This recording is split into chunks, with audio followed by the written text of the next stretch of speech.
गजा की नाकाबंदी तोड़ने के मिशन पर गामजन ग्लोबल समूद फ्लोटिला पर इस्राएली नेवी ने हमला कर दिया। सहूनी अहलकार कश्तियों पर चढ़ गए और अमले को बंदूकें तान लीं।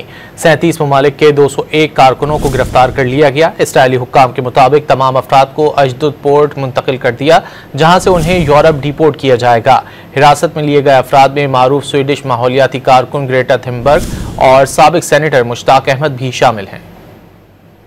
इस्राएली नेवी ने गजा के लिए इमदाद ले जाने वाली ग्लोबल समूद फ्लोटिला पर धावा बोल दिया। सहूनी एहलकारों ने कश्तियों पर चढ़कर अमले को हिरासत में लिया। रात गए हमले के बाद मुंतजमीन ने तस्दीक की कि इस्राएल ने कश्तियों के काफिले को हाईजैक किया। ग्लोबल समूद फ्लोटिला में शामिल कई कश्तियों की लाइव फीड्स बंद हो गयी। मवासलाती राब्ता मुकम्मल तौर पर मुनक़ता हो गया।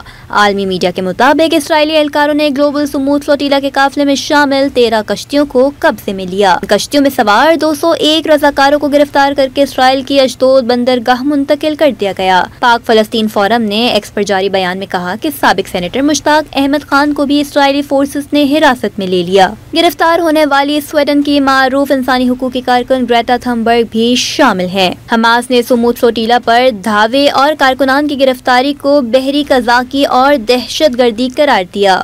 इस्राएली वज़ारत ख़ारिजा के मुताबिक फ्लोटिला अरकान को आगाह कर दिया गया था कि वो जंगी इलाके के करीब हैं। ग्लोबल समूद फ्लोटिला के लाइव ट्रैकर के मुताबिक कम से कम 26 कश्तियाँ अब भी इस्राएली रुकावटों के बावजूद गजा के जानिब रवा दवा हैं।